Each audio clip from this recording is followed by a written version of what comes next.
Halo guys, kembali lagi di review XL7 LMPV LSUV jadi satu. Spesial? Enggak, karena kompetitornya juga gitu. Dan kompetitor yang paling dekat ini tuh Xpander, ya nggak sih? Iya, Xpander. Karena Xpander itu kan sama-sama ada LMPV dan ada LSUV, yaitu Xpander Cross-nya itu.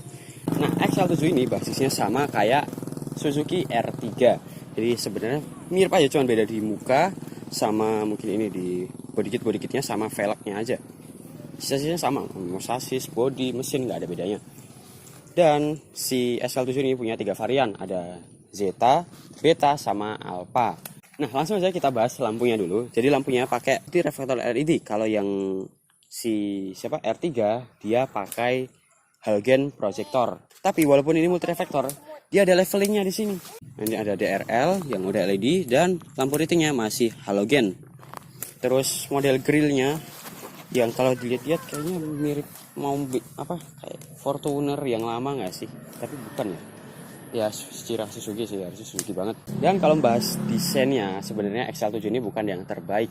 Kenapa ya? Karena tadi tuh dia antara LMPV sama LSUV digabung jadi satu. Jadi memang bodinya emang kurang cocok buat dijadiin sebuah SUV. Tapi kenapa Xpander cocok? Nggak tahu. Mungkin karena Xpander itu udah berpengalaman buat bikin sebuah SUV. Nah, misalkan Pajero Sport, terus Pajero biasa, sama Triton, sama semua sih basisnya. Pokoknya SUV sih itu udah terbiasa bikin kendaraan-kendaraan yang gagah. Terus di bawahnya nih, tadi ketinggalan, ada lampu multi reflektor halogen buat lampu fog lampnya. Terus ini ada beberapa body kit biar kelihatan kayak SUV lah, biar kalau misalnya nggak ada ini kan polos banget, jadi aneh. Ini buat ventilasi udaranya. Di bawahnya ada kayak body, saya lupa namanya, tapi bentuknya pokoknya kayak ada kotak-kotaknya gitu. Nah, di bagian sampingnya ini ada tulisan VVT-nya. Terus velgnya dia pakai ring 16, profilnya 195 60 R16. Ngomong gitu sih. Ya, apa. Terus ini ada kayak ini buat ventilasi palsu ya. Ya. Terus ini spionnya udah auto retract, bukan auto retract, electric retract tapi belum auto holding. Terus ada scene spionnya yang udah LED.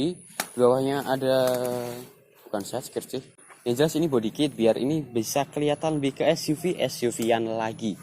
Terus door handle-nya yang warna chrome dan ada keyless entry model pencet. Terus di atasnya ada roof rail yang ini solid ya, walaupun memang agak goyang dikit. Terus ini talang airnya. Oh ya, bedanya antara Beta sama Alpha itu ada salah satunya di sini. Terus ada di spionnya, yang kalau di spion tengah, kalau misal di Beta itu cuma spion tengah biasa. Kalau di spion tengah Alpha itu ada kameranya dan bisa ngerekam juga. Keren. Terus nih kaca belakangnya dibikin sampai belakang sini. Kenapa? Biar bisa ngasih kesan-kesan floating roof. Yes. Jadi kalau misal malam yang kelihatan tuh cuma bodi sini sama bodi sini. Kacanya itu nggak begitu kelihatan. Jadi kayak atap yang atas ini itu tuh kayak ngambang gitu. Terus ini ada spoiler khasnya dari sebuah Suzuki Sport. Suzuki Sport. Terus rem belakangnya masih pakai tromol. Belakangnya ini ada wiper belakang, ada rear defogger, ada human stop lamp, dan lampunya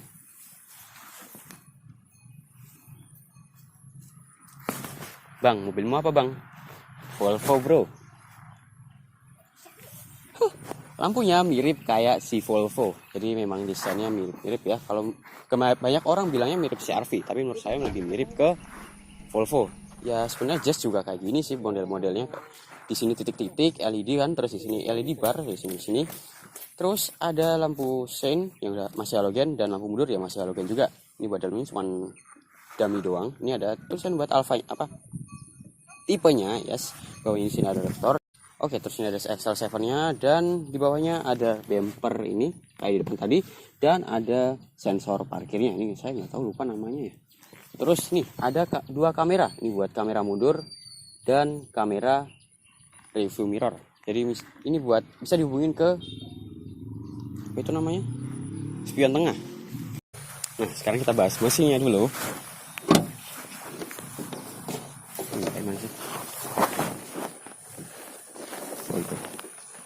Dalam ya? Oh enggak. Mana sih? Oh ini, enggak dalam ternyata. Oke, ini dia mesinnya. Kodenya K15B, kalau yang lama itu K14B, 1500 cc, 105 horsepower dan torsinya 138 Nm, yang menyalurkan tenaganya ke dua roda depan melalui transmisi manual 5 speed atau Matic 4 speed, bukan Matic CVT. Wow, mantap. Dia yang pakai Matic 4 speed itu tuh cuman ini ras sama udah ini bang. Oh ya, iya kayaknya cuman Matic, cuman ini sama ras yang pakai Matic 4 speed konvensional. Misalnya pakai CVT semua, gak awet.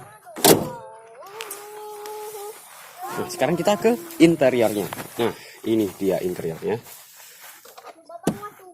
Door trimnya dulu. Jadi door trim ini atasnya banyak plastik, terus ada panel silver dan ada panel karbonnya. Terus door handle-nya chrome. Power window-nya auto sisi driver, auto up and down. Ada door lock, window lock, sama buat ngatur-ngatur spionnya, sama udah auto retract, tapi belum tadi tuh belum auto holding. Ini ada buat armrestnya yang udah soft touch dan bahannya pakai kain atau fabric sih lebih tepatnya ya, terus buat ini. Dan di bawahnya ada speaker, cup holder dan door pocket. Nah, sekarang kita duduk dulu ya. Nah, di sini ada twitternya nih. Nah, ini ada individual door warningnya. Jadi kalau misalnya kalian buka satu pintu, nah pintunya di situ di MID bakal kelihatan kalau pintu mana yang belum rapat atau yang lagi kebuka. Nah, hilang kan? Oke, pertama-tama kita bahas posisi duduknya dulu. Jadi posisi duduknya ini sebenarnya kurang ergonomis. Kenapa? Karena kalau misal ini saya mundurin joknya, tangan saya pas, tapi kaki saya kejauhan. Maksudnya kok enggak, balik. Tangannya kejauhan, kakinya pas. Tapi kalau saya majuin, tangannya pas, kakinya enggak, karena gantung. Kenapa bisa gitu? Karena ini pengaturan setirnya keras banget ya, keras banget. Yang jelas ini cuma bisa tilt dan belum bisa teleskopik. Terus DC dashboardnya ini kalau misal saya lihat ya, keren, futuristis, dan nggak bakal cepet bosen. Terus bawahnya ini ada panel-panel ini karbon dan ada silvernya juga. Kalau yang ini, kalau misalnya yang Suzuki Sport atau XL7 juga, saya kurang tahu sih, harusnya tahu, maaf ya. Kalau di R3 itu yang versi Suzuki Sportnya dia pakai panel karbon, sedangkan yang di tipe GX dia pakai panel kayu. Kalau misalnya tipe GA sama GL dia pakai panel silver bukan sih, iya panel silver. Terus di sininya tuh ada kayak wood panelnya, cuma di sini di XL7 dia pakai aksen silver. Terus di bawahnya ini buat mengatur AC-nya udah ada autonya, dan walaupun digital dia pakai putar-putaran gini. Saya suka seperti ini. Kenapa? Karena nggak ribet. Ya bisa pakai tombol kayak layar gitu kan, bukan ganggu sih, nggak nyaman aja, nggak satisfying juga. Dan ini juga arahnya udah lengkap, ada rear defogger dan ada front defoggernya. Terus di sini ada tempat penyimpanannya, glove box yang ya ukurannya nggak gede-gede banget dan belum soft opening. Terus di sini ada dua cup holder yang ada ventilasi AC-nya. Jadi kalau misal kalian butuh minuman dingin atau misal kalian beli minuman dingin kan, eman-eman kan, beli minuman dingin itu mungkin bisa nambah sekitar 100 rupiah atau mungkin 200 rupiah. Jadi kan eman-eman kalau misal terus jadi panas karena di dalam mobil, taruh sini, buka ventilasinya, kena tuh. Tapi ini kayaknya bukan ini, apa namanya, nggak pakai kipas dari sini, soalnya kalau misal ini nyala AC-nya tuh nggak bakal lambat. Nah, terus transmisinya ini cukup satisfying buat dipindah-pindahin. Jaraknya tuh nggak jauh-jauh banget gitu loh. Terus ada rem tangan di sini dan ada tempat senderan tangannya yang bisa maju mundur dan bisa buat penyimpanan yang kecil banget. Ini cocoknya buat asbak, cuman kalau buat asbak ini nggak bisa dikeluarin. Berdasarnya dan head unitnya kalau yang tipe Alfa juga, yang SL7 atau misal di R3 GX dia pakai model yang floating. Terus di atas ini ada buat window sun visor yang sisi driver polos, yang sisi penumpang depan ada kacanya. belum ada lampunya. Terus ini buat lampu kabinnya, kita bisa on off, belum ada model door. Dan ini yang saya anggap spesial sih, karena ini ada kameranya. Tadi kamera belakang situ sama kamera depannya, buat ngerekam depan itu ada di depan sini, ada di bagian, nah tuh kelihatan ya, misal kita geser, ikut geser. Jadi memang kameranya ada di belakang spion tengah sini. Di sini bisa buat ngerekam dan bisa jadi pengganti dashcam lah intinya. Ya gitu pokoknya. Bentar, matiin aja dulu. Gini dulu. Nah ini, nah nanti ini mendingan sih. Nah,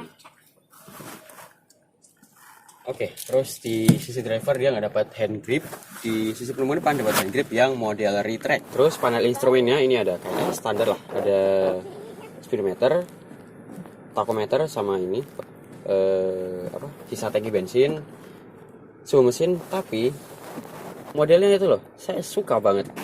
Terus ini nih buat ngatur-ngatur si ini apa namanya, head unitnya, ada bluetooth telefoninya, dan di head unitnya ada oke lah, bluetooth, buat bluetooth, USB ya di bawah sini nih ada USB, tapi itu kayaknya bukan di sini. Oh iya, di situ bener hubunginya. Oke. Terus ini ada mikrofonnya, dan ini bisa Apple CarPlay sama Android Auto. Oh iya, lalu MID-nya ada info rata-rata konsumsi BBM, sisa jarak berkendara, terus ini buat ngitung-ngitung berapa konsumsinya. Lalu ada jam digital, terus ini motor nggak tahu apa sih. Terus ini buat ngukur seberapa besar tenaga dan torsi yang keluar. Di situ ada seberapa kencang gas itu ditekan, terus hitam dan balik. Dan sekarang kita ke belakang. Nah, ini pintu belakangnya. Oh ya, bukan pintu belakangnya, ini juga lebar banget ya, sama sebenarnya kayak pintu depan, cuman tadi saya lupa bilang. Nah, desain layout dari door trimnya sama kayak yang di depan tadi, cuman bedanya dia lebih panjang. Ini atasnya plastik keras seperti ini, bawah juga ada cup holder, door pocket dan speaker. Door handle-nya chrome. Ada power window yang belum auto, dan ada armrestnya yang udah soft touch. Ini ada kayak model-model lekukan yang mantap aja gitu. Duduk di belakang sini udah pakai solar guard, yes, susah banget ngomongnya. Nah, duduk di belakang sini, ini belakang nggak sempit, jadi kita mandi dulu. Ini segini masih nyaman banget, kaki bisa masuk ke dalam situ, kesanggah dengan baik, dan ini apa namanya, legroomnya masih 10 jari. Oh, ini masih ada sih, masih bisa direbahin lagi. Dan majunya sama ini masih, karena bisa buat ini tadi, buat penumpang baris belakang masuk, bukan tadi sih, nanti. Nah, ini bisa maju sampai mentok, sampai maju banget pokoknya. Tapi biar jauh belakang nyaman, nah segini masih nyaman di tengah. Dan di atasnya ada blower buat penumpang baris belakang, ada 3 level. Dan di sini dapat hand grip model retract di kanan kiri. Terus di sini dapat power outlet 12 volt. Tapi biasanya 13. Beda nggak apa-apa. Di sini ada tempat penyimpanannya tadi itu. Ini bukan tadi. Di sini ada tempat penyimpanannya, dan joknya udah isofix. Sama di sini ada armrestnya juga. Dan armrestnya nggak kayak si inisialnya aja ya. Nggak mentok. Ini masih masih jauh nih. Jadi nyaman aja gitu. Cuman kalau misal joknya diginiin ya, dia ikut naik.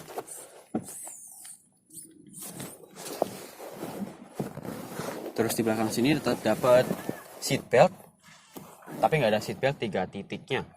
Sekarang kita ke baris ketiganya. Nah, buat akses ke belakangnya, ini pakai one touch tumble yang ada di bagian atas sini. Jadi kalian tinggal tarik gini, joknya bakal ngelipat, dan kita bisa dorong joknya maju ke depan. Sekarang kita masuk ke baris belakangnya dulu. Duduk di belakang sini, kalau dibilang nyaman buat di kelasnya. Kalau misalnya dibandingin sama belum beli kelas lainnya ya beda lagi. Tapi di sini buat kelasnya, dia itu LMPV atau LSUV, ini oke banget. Walaupun memang duduknya agak jongkok, dan jarak dengkul sama jok baris keduanya lega. Ya buat mobil ini udah, walaupun ini 2 jari sih, ya 2 jari kalau misal kalian. Terus ini headrest yang bisa kalian naikin. Dan ini tinggi, jadi memang pas, nggak kena punggung sini. Bisa gini. Dan ini masih bisa di reclining juga. Ini reclining di atas ini. Bukan reclining sebenarnya buat menekuk doang sih. Nah, ini ada beberapa step. 1, 2, 3 paling rebah. Ini nggak usah lebih lagi.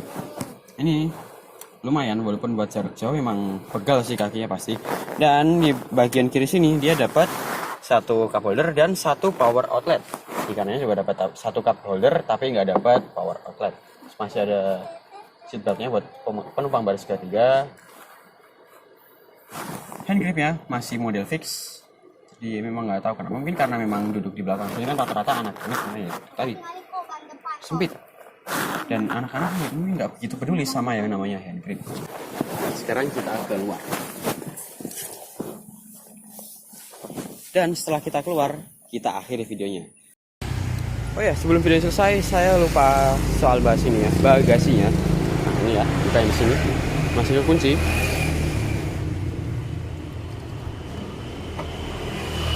Bisa dibuka dari sini juga nih.